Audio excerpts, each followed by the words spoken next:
Hello, Rainbow's from Canada. I'm also from Canada. I'm from Oakville, so not as interesting as Toronto, but we make do with what we have. Dennis from Calgary. Hi, I had a friend who just went to Calgary and he had an amazing time there. So he's telling me, he's like, Brie, you got to go to Calgary. So definitely on my places to go. Vancouver's lovely. I've actually never been to Vancouver because my grade 9 geography teacher terrified me and told me that there are two tectonic plates next to Vancouver and like an earthquake or something will happen. So like, that's why I've never been to the West Coast. I feel like it's probably a stupid sort of reason for not going, but definitely want to go if I have the chance. A lot of people from Canada. Ali is from Canada. Hi, Alia. Sophia is from Canada. Milena, feel free to correct me. But Brazil, that sounds amazing. Oh my God, I was watching the Olympics and a lot of the Brazilian athletes were amazing. Okay, perfect, great.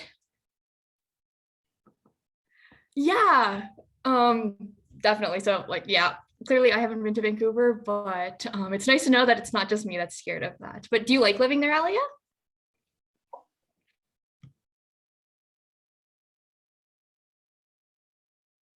Oh, you don't live there. Oh, someone else lives there. My bad. For sure. Oh, you're from Ontario. Hello, hello. Okay, perfect. If I ever make a mistake in like assuming anything, like just let me know because my memory isn't always the best when it comes to Zoom chats. So just let me know. Christine is from Nigeria. Hello, hello. What time is it in Nigeria right now?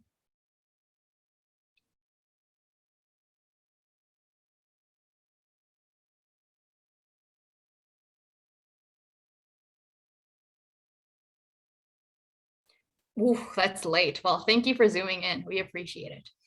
Okay, dokes. I guess I'll pass it back over to Samantha, Nikita, and Jenny if they have anything to say. Yep.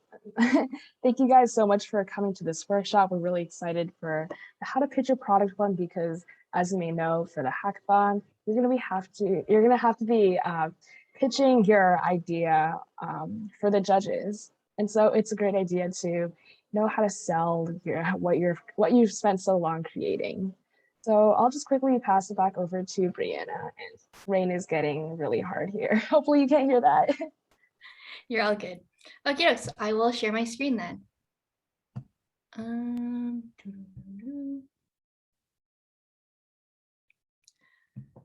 Okay, just let me know when you can see my screen. Are we looking at the right screen? Yep, we can see it. Okay, perfect.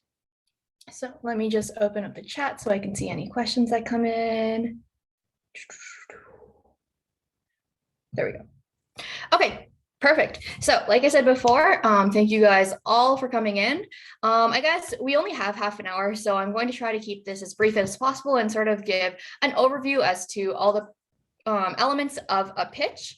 I do want to keep this relatively casual, so if at any point you guys have questions, feel free to drop them in the chat.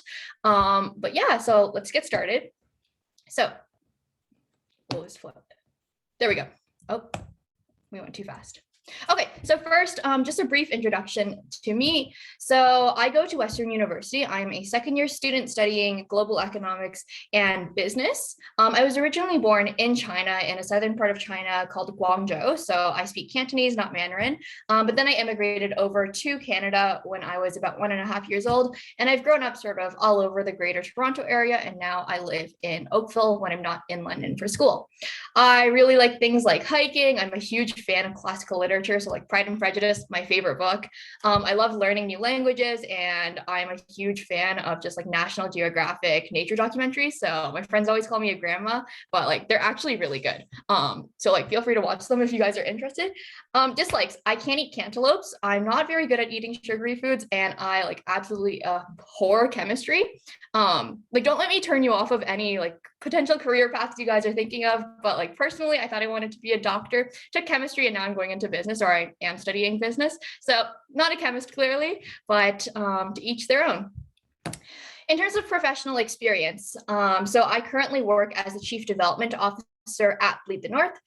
Bleed the North is a menstrual equity nonprofit organization that helps to eradicate period poverty and stigma in Ontario. So I work a lot in business development partnerships, and even finance. So really just looking at, what are the new ways that I can innovate the organization? What sort of opportunities are there available to us? And how can we capitalize on these opportunities to grow our operations or to help the most people that we can? Last year, I also worked for Ivy FinTech as a pro bono consultant, where I did market research and sort of worked in the strategy and innovation industry or field, where I was helping my client who works in the credit card or like sort of loans industry figure out, where do they stand in the industry and what can they do to become even more competitive and sort of become the leaders in their industry. And then last summer, before I went into university, I worked at a Seattle startup called Project Untaboo as a project management analyst. So really working on, optimizing workflow, figuring out how can I innovate in terms of the operations and make things more efficient or more effective. And I also dabbled a little in marketing. So a lot of just, different types of professional experience that I think really helped me figure out not necessarily what I want to do in business yet, because I'm still pretty open to a lot of different fields, but get a taste as to these different types of business and what it looks like to work in these fields. Okay, so just a brief overview of what I'll be going through in this presentation, so you guys know, what's coming up next. First, I just want to go over general etiquette in terms of like, how do we ask questions, like what will things look like, and then I'll dive into what a pitch is before talking about the different elements in a pitch, how to present your pitch, and then how to answer questions that the judges ask you. And then after all of that, you'll have another chance to pick my brain and ask me any questions you might have at all. Am I going too fast? Let me know if I go too fast. Just like type slow down in all caps in the chat, and then I will slow down. Okay, so first, general etiquette. Sorry, the boring part first, but let's just make sure everything goes smoothly. So if you guys are comfortable, I would love to have all of your cameras on just so that I can see all you guys. And like I said before, so it's more like a conversation than anything else. I would prefer to have your microphones off unless you do have a question during the question periods. And then when I do questions, I typically do something where you put an asterisk in the chat if you have a question that you want to unmute for, or if you have a question that you're just more comfortable typing, then feel free to type it out. And I think most importantly, obviously, we want to be respectful of other people's questions and ideas. There's no stupid questions. I ask questions all the time. And, sometimes people are like, oh, like, why is she asking this? But, if I don't know something, then chances are someone else doesn't know something. So feel free to ask anything you aren't comfortable with or that you don't understand at all. If there are any terms or anything that you don't understand, feel free to just drop that in the chat. I have a tendency sometimes to just throw in a bit of business jargon every once in a while. And obviously I understand that not everyone is a business student or knows much about business. So if you don't know what something means, just let me know and I'll explain it. Okay, so what is a pitch? Let's start from the very basics. Okay, so can all of you guys please react or raise your hands if you have ever tried to convince your parents to let you go out for a day? Be it like go out to Toronto, like maybe skip school and take the day off to go stay home because you're sick, anything. If you have tried to get your parents to let you just do something. Okay, a lot of people have. Esther has, Jenna has, Trisha has, perfect. Now, raise your hand if you have ever tried to convince your teacher for a deadline extension, or just keep it raised if you've already raised your hand. Yes. Perfect. And then if anyone has tried to convince your siblings to take pictures of you at a cool location. Like I have a brother, whenever I go on vacation, my brother is pretty much my camera stand and I have to beg this man to try and take pictures of me. Okay, a lot of people have. Christine has, Andrea has, perfect. Alia has as well. So in that case, the most important part is notice all three of these sort of sentences or short phrases had the word convince. You can all put your hands down. Thank you all for participating in that. So at the end of the day, what is a pitch? Well, according to Merriam-Webster or the Collins Dictionary, whatever dictionary you would prefer, there are a couple keywords that you want to focus on. 1, to present or advertise. 2, to attempt to persuade. Or 3, to present for consideration. The end goal, you want to tell people, why should you listen to me? Why should you believe me? Why are my ideas valuable to you? And why am I right at the end of the day? So that is what a pitch is at the very bare bones. A pitch is a story, or a pitch is, your version of an idea. And it's specifically your version because a pitch is how you tell that idea to other people and why you think that idea has merit, has value. Are there any questions at this point about that so far? If not, I'll dive into first what is in a pitch first before I open it up to new questions. Emily, do you have a quick question? No? Okay, perfect. So that is what a pitch is. If anyone is confused, I promise you will be a little less confused as I walk through sort of what's in the pitch. But at the end of the day, like I said before, a pitch is an attempt to convince, an attempt to tell a story, and an attempt to really just say, I am right because of this. Okay, pitch deck creation. So obviously, when you guys are presenting a pitch, you want to have something to go along with it. You want to have a pretty slideshow, but you also want to have an effective slideshow. So elements of a pitch deck. Number one, you have an introduction, a snappy opening that relates to your problem and that also catches the judge's attention. Two, something you call a problem statement. I like to talk specifically and explicitly explain what issues am I addressing, be it with the business case solution I'm presenting or with a product that I've designed. Why did I design this product in the first place? What purpose was there? Three, I present my solution right after I state my problem. So then I can be like, oh, this problem exists and I've invented this solution, which is going to solve this exact problem. Number four, the marketing. I explain who would buy this product or who benefits from the solution that I have. And then five, financials and feasibility. So things like cost breakdowns, how much does it cost to do this? How do I measure success? And what is the timeline that I'm looking at to really push this product through? And then the last thing is a conclusion. I always like to just reiterate how each issue is solved. And I like to finish strong. You want to leave the judges sort of dangling for extra tidbits of information from you. And you want to make sure that you stay in their minds because they'll have a lot of presentations. So a pitch is one of the most important parts of any competition because that's how you distinguish yourself from other people. So let's walk through. I've got some old case competition pitch decks that I've done in the past, so you can sort of get an idea as to what I like to do, but take everything I say, oh, someone's annotating. Take everything I say with a grain of salt because, everyone likes to present in different ways, so you don't have to follow this exact method. So number one, like I said before, you want an introduction. I always start with a title slide that has the name of the product or the idea that I have, a logo if you've designed a logo, as well as a quick sort of motto or catchphrase.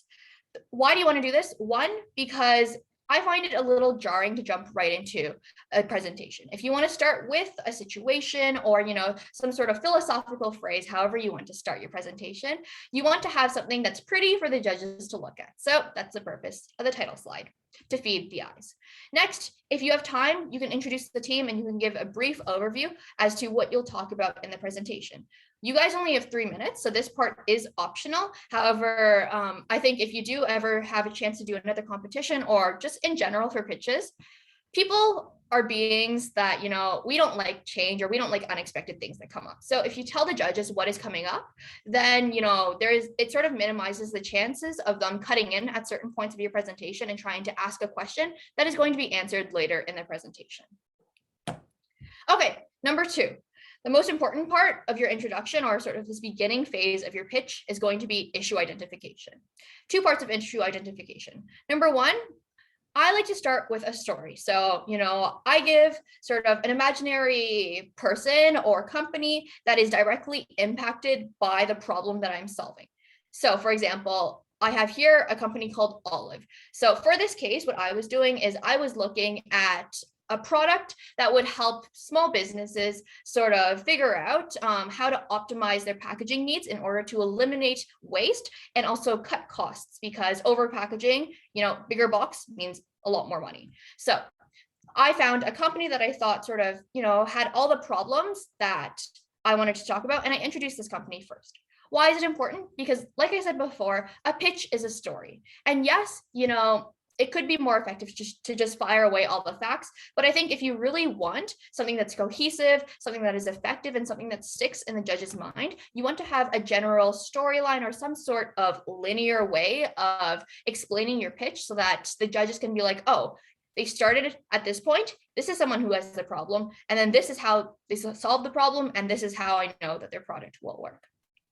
Now, after the target customer persona or giving an example of this imaginary person that has this problem, I dive right into the issue identification. I very clearly explain 3 or 4 issues that caused me to, realize this is a problem and I need something to solve it. So essentially, what are you solving with your product and why is this something that has to be solved?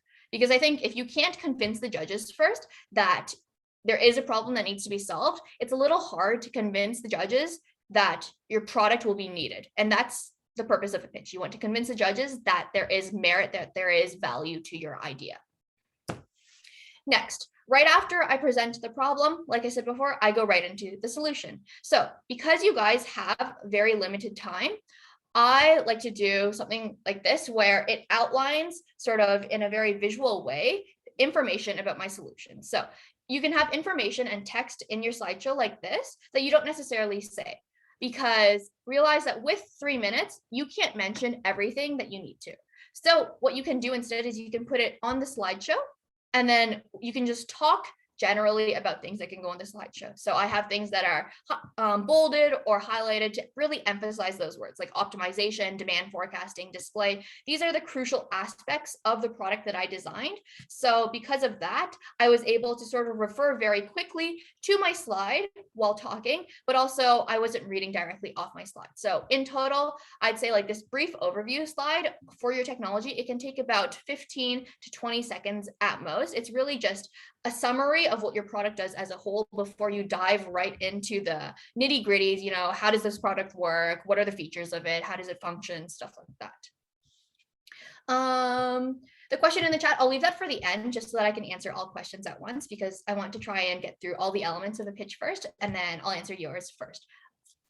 Okay, next part, the solution continued. So all of you guys will obviously have mock-ups or videos that show a walkthrough of your product, I believe. So what I like to do is if you have a mock-up that you can just show on one slide, I like to just put the entire thing on a slide. I put sort of a computer frame around it just to make it look a little pretty. And then I say dashboard mock-up so that the judges can't be confused about what it is. Now, notice in the right slide, there is a red box around a certain area of my mock-up. So what you can do is you can use shapes or arrows or anything you want to really emphasize certain aspects of your presentation. So what I had was the very first slide on the left you see is the first slide that you see when I transferred over or I switched over to the dashboard mockup slide. And then I pressed the next slide or I clicked, and then what would happen is boxes would appear as I explained the separate features of my mockup or as my product. Or of my product. So really realize that, you don't always have to explicitly refer to a certain aspect. So instead, if you have things like boxes or arrows, you can just say, oh, at the top here, you see that there are graphical displays in order to show statistics or insights about your products or stuff like that. So really leverage the different features of PowerPoint or Google Slides to really try and save time in your explanations, but also make things as straightforward as possible for the judges. If you're talking about this graphical area, you don't want the judges looking at, the customer information sections at the bottom or the search tool at the top. You want to make it very clear that, bam, like this is the section I'm talking about. This is the section you want to be looking at. Marketing. So some interesting things about marketing. You can market to anyone and you can market in any ways. So this part, if you want to be creative, or if you have someone that really enjoys creativity or like creative innovation, stuff like that on your team, give them the marketing parts because this is the type of stuff that helps set you apart. So a couple interesting things, or I'd say even crucial things to keep in mind when you're talking about marketing. One, what are the current industry needs? You want to give the judges context, you want to give the judges statistics, give them facts so that they cannot deny that there is demand for your product. So sort of like an extension of your issue identification, you need to tell the judges, these are the types of people that are going to use my product, and these 3 statistics here show exactly why they need it. So for example, if your product is, I don't know, a software that helps farmers innovate and really make their farming or like harvesting processes as efficient as possible, give me statistics showing that farmers are spending too much time and money in harvesting their products. Give me statistics about the unsustainable consequences of harvesting in the current status quo. Like you want to tell me how are things right now and why do they need to change? Number 2, How will you market? So if anyone has taken business here, you've probably heard of the 4 P's of marketing. So product, place, promotion, and price. You need to tell me, or tell the judges rather, exactly what is it about your product that will attract customers? How will you make customers know about your product? But more than that, after your customers know about your product, how will you make them want to buy your product? So a lot of different ways to do this. We don't have too much time right now, so we're not going to go through all those different ways, but it's important to know that marketing is definitely something you don't want to skip for your pitch, because if you skip over marketing, then you sort of skip over the entire part as to how do you get people to know about your product, and how do you get to know how do you get to know that people want your product in the first place. Another thing that's pretty interesting that I like to toss in, competitive analysis. Tell me, who are your competitors? What are they doing, and how are you different? Why are you better than your competitors? And why is your product better than everything that already currently exists? You need to let the judges know that, because if not, you'll probably get a question in the question period about that. And it's okay if you leave it for the question period, but you need to make sure that you know this stuff going into the question period. So some things that you can look at, you can do a market breakdown. So look at the total number of people in the market and how many people in that market you think you can actually get to buy your products. Like I said before, a competitor analysis, so you can do things like this, where you do dot jots underneath and you give sort of traits as to your competitors. And you can also do things geographically. So talk about the target market, what sorts of people are you looking at? Where do they live? Do they have access to transportation and stuff like that, to really let the judges understand more about your product and who it helps. Financials. Okay, in 3 minutes, there's 2 things you have to explain about financials. Number 1, how is your product going to make money? And number 2, what is your product going to cost you? So I do this very quickly by just sort of giving the categories of the revenue streams, aka how you get the money. And then for the cost breakdowns, I just do, where are my costs going? What am I spending money on? And how does that help the product?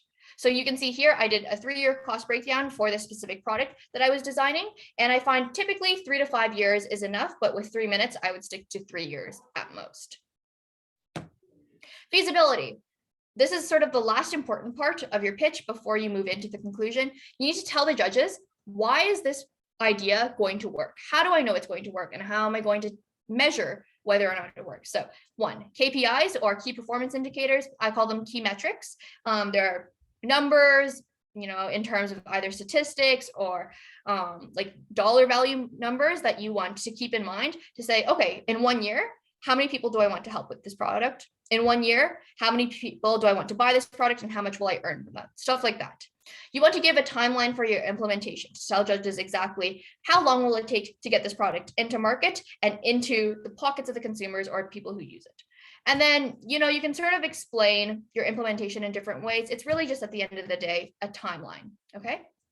And then at the end of the day, or at the end of the pitch rather, you have a conclusion, a reiteration of all the problems that you had, all the problems that you were solving, and how exactly your product solved the problem. And then I like to give a snappy one-liner at the end with this pretty thank you slide, just thanking the judges for their consideration and just leaving them off on a philosophical side note or anything as to, this is my product, this is why it'll work. And then just let them have questions.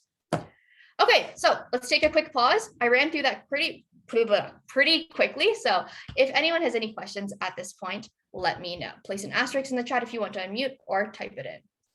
Okay, so I got a question about which softwares I recommend to create pitch decks apart from Canva and SlideBean. I actually don't recommend Canva or SlideBean. The reason why is because these softwares actually tend to operate a little slower when you share your screen. So my go-to, always PowerPoint.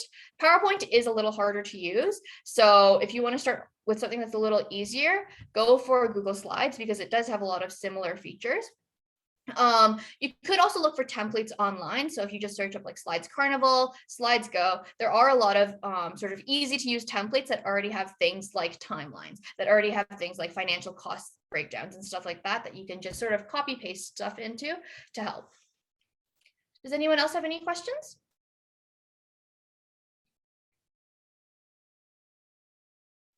Yes, Ezra? Yes, I have one. Actually, my major is not business, but I'm really into business, and I like to learn more about it because I think business is so important in every aspects of life. So do you recommend any resources or things online that we can just learn from it, just simple or basic business ideas, like analytics and management, all of that. Yeah, for sure. So obviously I think YouTube is my to-go sort of resource, but there are a lot of really great resources online. If anyone else is interested, then I'll place my contact information at the end and we can talk about this at the end. So anyone who wants it can have it, but I'd say YouTube for sure. And then there are a lot of other softwares, but Ezra, I'll have my email at the very end of this presentation. So just send me a quick email and then I can give you like a huge laundry list of all these resources. Okay, thank you. No problem. Okie dokes. Is it better to start with a story for sure? You want to start with a story, something that catches the attention, because an analysis is important, but your pitch at the end of the day is an analysis. Your analysis part is the issue identification, is your solution, is the financials and feasibility part. So I think it's a little redundant to start with an analysis if you can start instead with a story that's attention catching and that stays in the minds of the judges. Okay, Lily, what approach do you recommend for pitches that have more fun or passion than solve a real world problem? Well, I think at the end of the day, what's good about pitches is you can include as much personality or humor or whatever you want in it as you want. And I think if you can make your slide deck reflect that, that's also really great and it helps a lot. So, if you have things like bright colors, you have like GIFs that move, or even like some animations, I think that helps in sort of setting the tone and keeping things fun and sort of lively to help match the ideas that you're bringing forward. Okay, I'll put a stopper on the questions right now because we've got more parts to move on to for the presentation, but I'll have another opportunity for questions at the end. So just keep them in mind if you guys have any, or type them in the chat. Okay. Next part to talk about, some presentation tips. So now what is in a pitch, but how do you present your pitch in a compelling way? Couple things.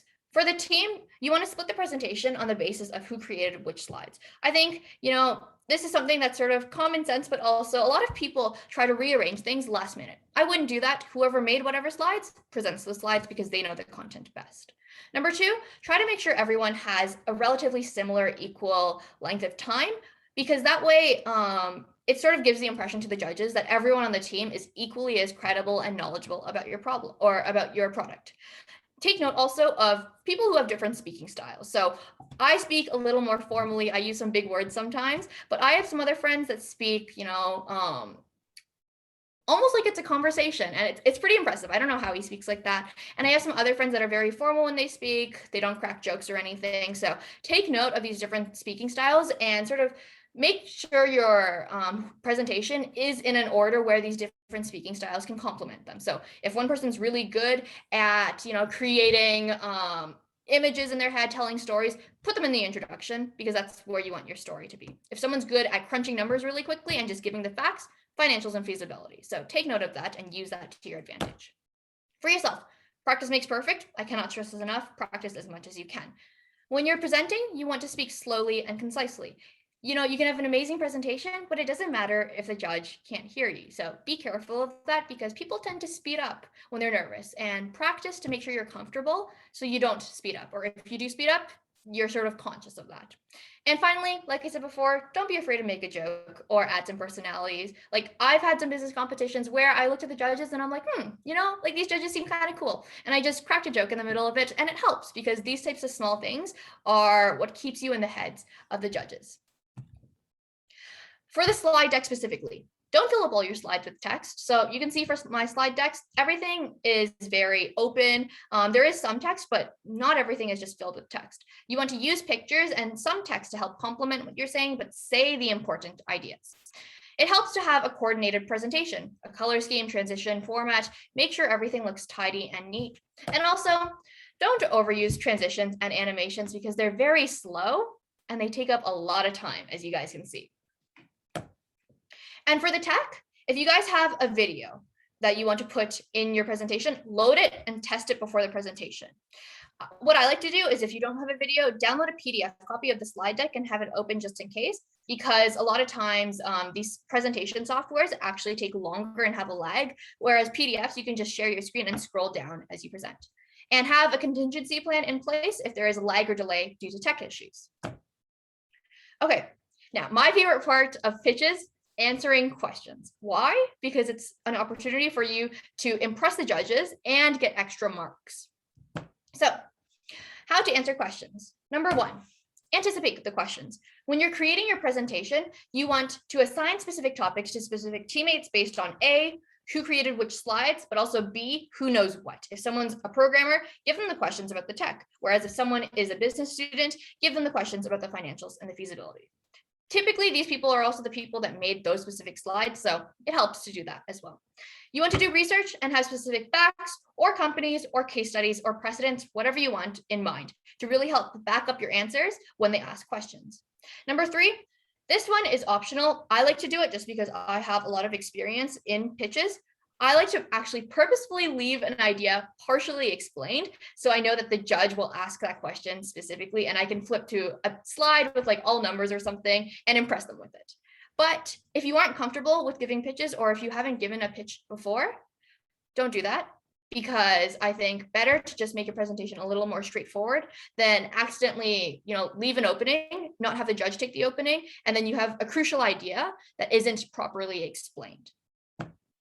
Okay, something that will help save your presentation, especially during the question period, have an appendix. For anyone who doesn't know what an appendix is, it's sort of an add-on to the end of your presentation, where you can have things like financial projections, extra facts, or just anything you need that you think you can't put in your slideshow, or that you can't actually present during your pitch. Put that in your appendix instead. So of course, make sure you're allowed to put an appendix first, because not all competitions will let you put an appendix, so make sure to check over the rules. But if you can, the appendix is where I like to put things like my big fancy financial projections, where there's a lot of numbers. I don't want the judges getting distracted while I'm talking and trying to figure out these like small numbers on the spreadsheet. Instead, I put that in the appendix for the question period.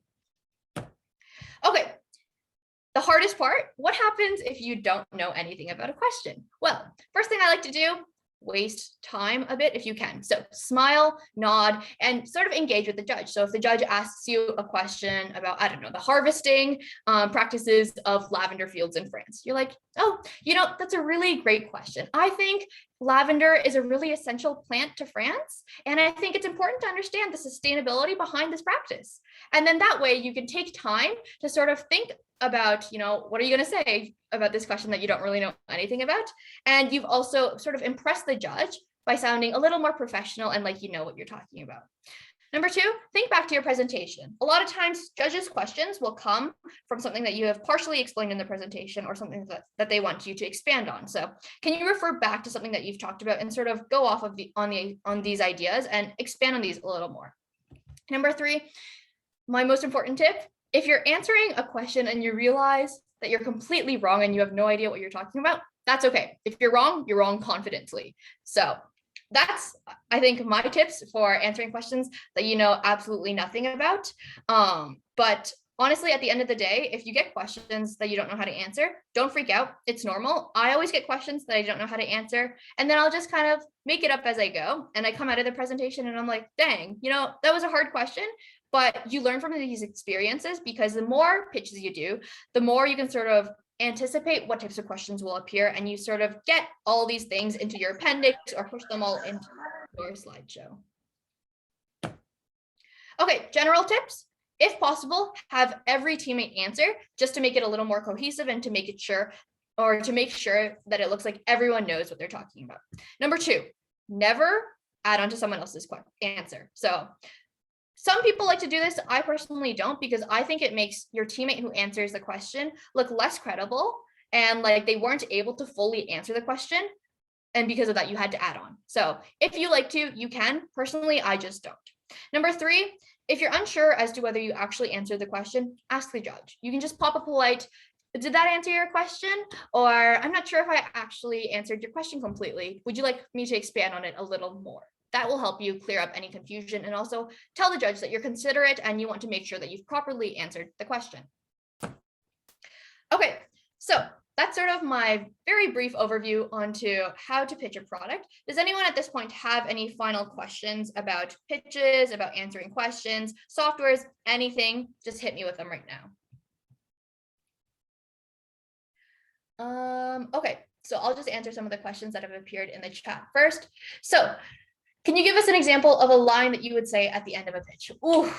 So it would have to be something that ties back to your problem. So for example, when I was building a product called PackBridge, I talked about how, it was obviously very sustainability focused. So for me, I talked about, let me think. At the end of the day, for small businesses, what's important, yes, is the bottom line.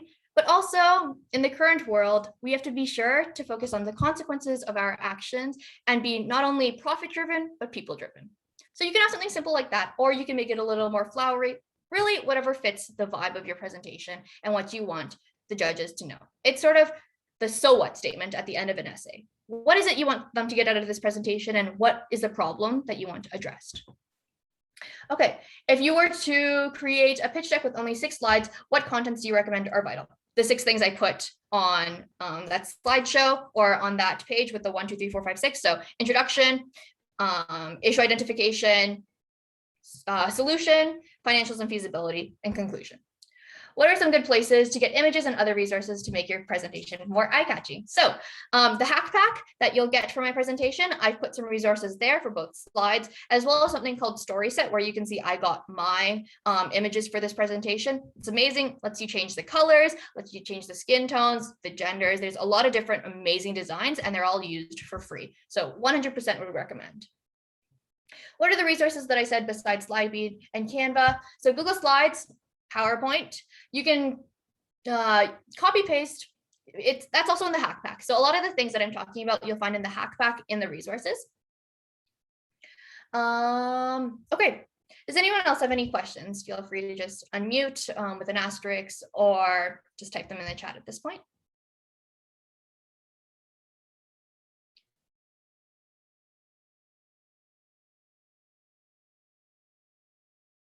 No questions? Okay, perfect. Well, if anyone does have any questions, Ezra, my email is here. So contact me here.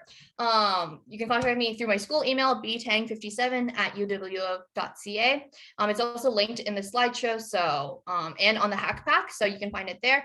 Or if you want to go through LinkedIn, LinkedIn works too. I'm pretty much always on LinkedIn as a business major.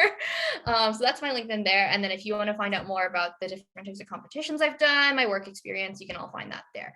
So I guess I'll hand it back over to Nikita and the rest of the SuperPOSITRON team. But good luck on your pitches, guys. Feel free to email me if you have any questions, and all the best for this competition. Right, thank you so much, Brianna. That was a great presentation. Just a reminder to everyone else that our last workshop or talk for tonight is going to be at 9 p.m. and it'll be with 1517 Fund. All right, thank you so much for coming, everyone. Thank you, guys.